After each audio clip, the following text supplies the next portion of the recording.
Okay, this morning what I'm going to do is just um, go ahead and do a speed drawing here. So I actually drew this before. It took about an hour, and I'm just going to comment on what I was doing here. So the scene that I've been working on and live streaming about, we're at the point where these two ninja bad guys are about to enter into this room where the character Akari is sleeping peacefully, and for some reason there's two ninja bad guys about to enter her space. So the purpose of what I did today was to just work out. I wasn't even sure that this animation will make it into the show, but I thought, the ninja bad guy is at the window. So what you're seeing on the screen right now, this is zoomed in to the Blender, the actual drawing, window in Blender. So you don't see the Blender interface, but this is all being done in Blender. The reason I use Blender is so that I can grab grease pencil strokes and do what I'm doing right here. Just move them, rotate them, use the perspective or the proportional editing tool to sort of drag lines around in a very rubbery, plasticky way, which you can't really do with most drawing programs very well. So the question for me was, how does the body move? How do you get from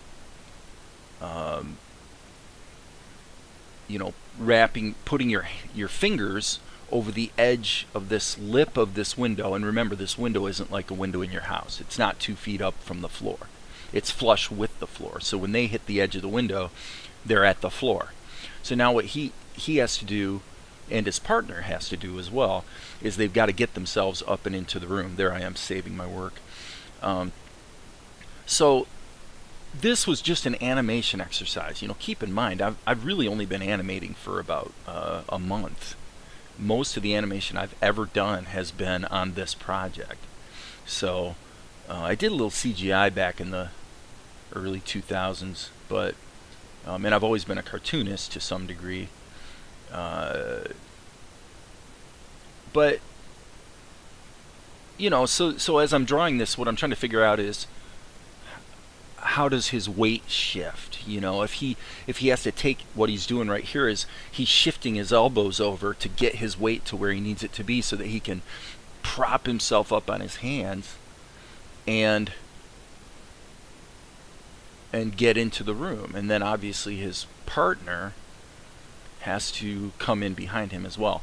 So all I'm trying to figure out here is, if his elbow shifted over a little bit, what would his head do? Wouldn't his head turn a little bit? Wouldn't it fall? Wouldn't his shoulders sort of scrunch up as his weight sort of plops down? That sort of thing. So that's basically what I'm trying to figure out here.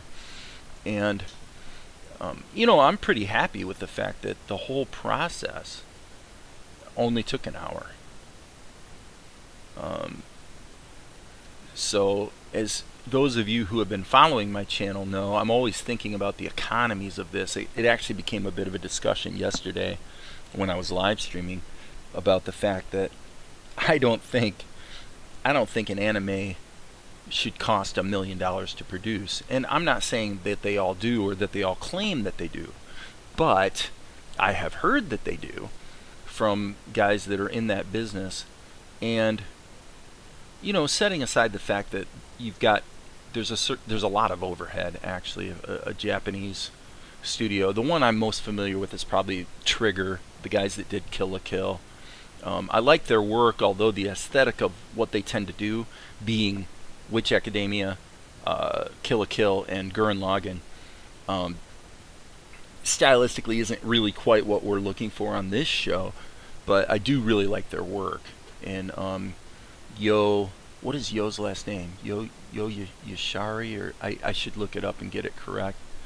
But I like his work as a character designer, and as an animator, and as a director. I think it's Yo-Yo Shinari. Well, I gotta look that up. Okay, so it's let's see what it is.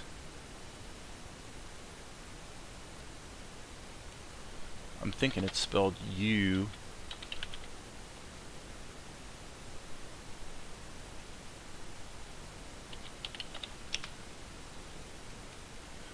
Yep, I was correct. Yep, Yo-Yo Shinari. I like his work and I like his attitude. You know, he just seems to be a guy that really cares about the work, not, you know, the position. Or whenever there's a release of a show, obviously there's a certain amount of glam associated with that, and that's something that's always bothered me as a filmmaker and here as an animation creator. At the end of the day, I want the work to speak for itself. I always hated it when I would get a DVD, and you look at the behind-the-scenes thing on a DVD, and you're hoping against hope that you're actually going to find something, you know, learn something useful, right? But of course, you never do. Because what the behind-the-scenes is about is everybody associated with the project proclaiming that it was the most exciting, wonderful experience they've ever been involved with. Everything was, you know, everything's idyllic when they go back and tell the story. Well, why are they telling the story? They're telling the story for marketing reasons. It's all about promoting not only the intellectual property of that film, but also the experience that goes with it and what you see on those behind the scenes. You know, back in the days when people actually bought DVDs, you know, there's a certain attitude that you're trying to capture. So I've been guilty of it too. When I released my film Clerical Errors, just a couple of years ago, you know, we have a teaser out there on YouTube that you can find. It's on my channel, but the teaser for Clerical Errors is exactly what I'm talking about. We stood in front of the camera and talked about what an amazing experience it was.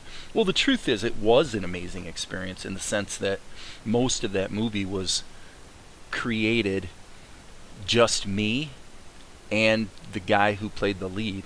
I mean, pretty much the majority of that movie was just the two of us having fun together. And so it was a really cool experience in that sense. And you know, unfortunately, he's passed away now. He died from pancreatic cancer, actually, last year. So anyway, but my point was that we want, if people can share in the experience, like you're doing right now, you're watching this video, if you can share in the experience and it's interesting to you to sort of look over the artist's shoulder and see how they do what they do, then I want you to enjoy that, because that's what I wanted. When I started this channel, I was trying to find this, actually, because I thought it would be inspiring and maybe educational for myself, and frankly, I couldn't find it. You can find little bits and pieces here and there of videos of animators doing what they do, and it's all good and it's all helpful, but nothing that's really long form where you really can see the process, see the ups and downs, and there's a lot of downs.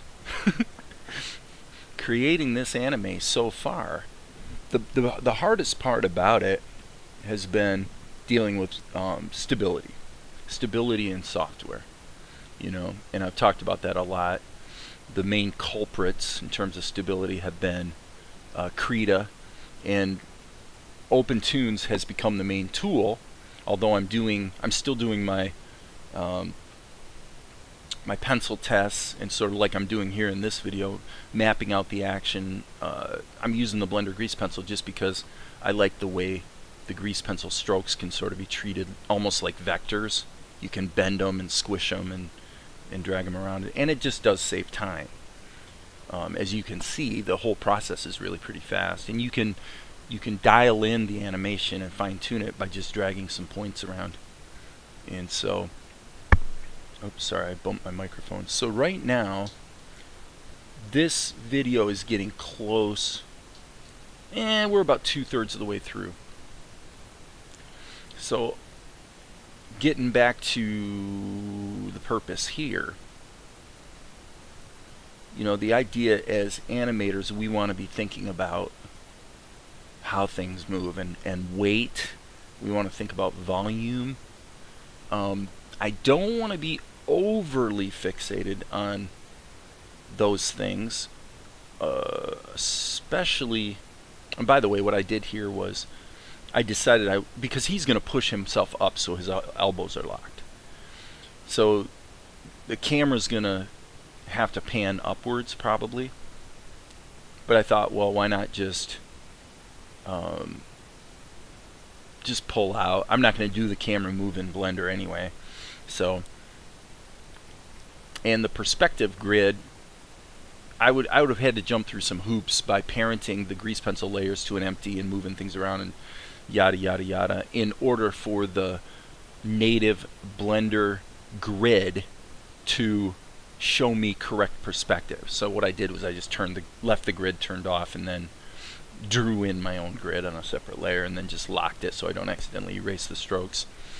So, you know, that was kind of helpful. But so anyway, what my point was about animation is that, and frankly, this shot is sort of the exception to the rule, but the rule is, with anime, it's really not about motion. Okay? Now, yeah, you can say, Dave, what are you talking about? There's a lot of motion in anime. And you're right. But if you boil an episode of your favorite show down to what would it really take to do every single shot in that show, what you're probably going to find is most of the shots are in fact a still drawing where very little is actually animated. There might be a camera move or there might be some lip sync where the mouth moves, but basically it's not about the movement as much as it's about the drawings, about the staging of the shots. And then you have what I call your money shots, where, like this, where there is a lot of movement, there's a lot of motion.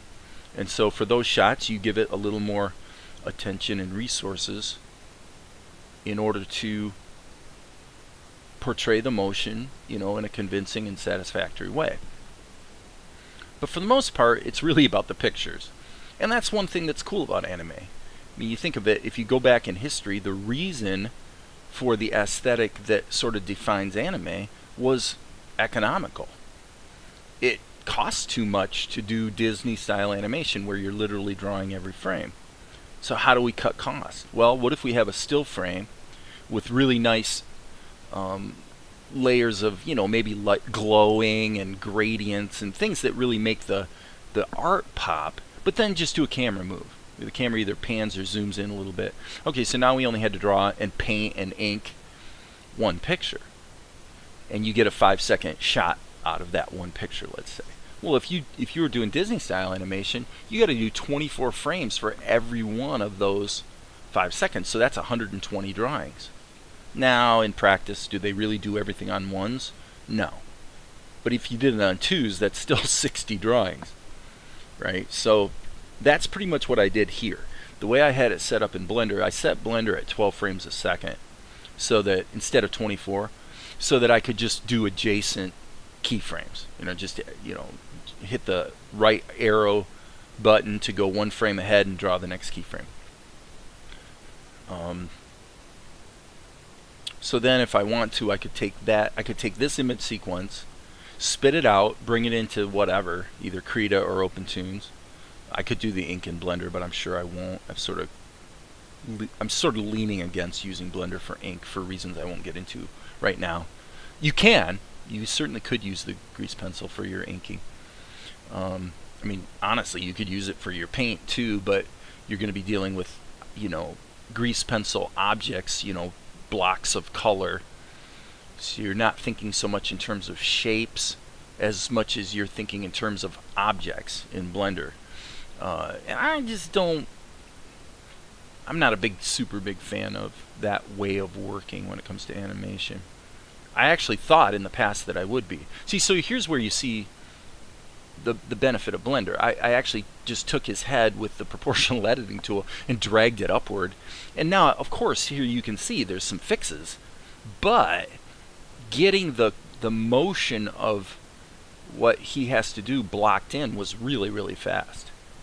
So that's where, and it's not all about speed, but it's just the idea that you're not fighting your software. You know what you want to do, and you can just do it, and to see if it's going to work or not. You know, that's really what you're trying to do. Is did I guess right when I planned this motion? Because in this case, I didn't have a mirror or any reference video or anything. This was totally saying, just by my instinct, how would things work. You know, right there you notice that his weight pushes down onto his left hand a little bit, right? And now here I was just blocking in. I was really, because initially I wasn't going to do this as a speed painting thing. So I was just showing how, there's some details on the art that I would have to add in order to be able to go straight from this sketch to ink. In other words, not even do a finished drawing step. I probably could go straight to ink on this because once it's blocked in like this, I know what I need to do. I know what it's got to look like, and so then I can just pull out the old brushes and get busy. So now we're getting here to the end, and you're going to see it at the actual speed it's supposed to play.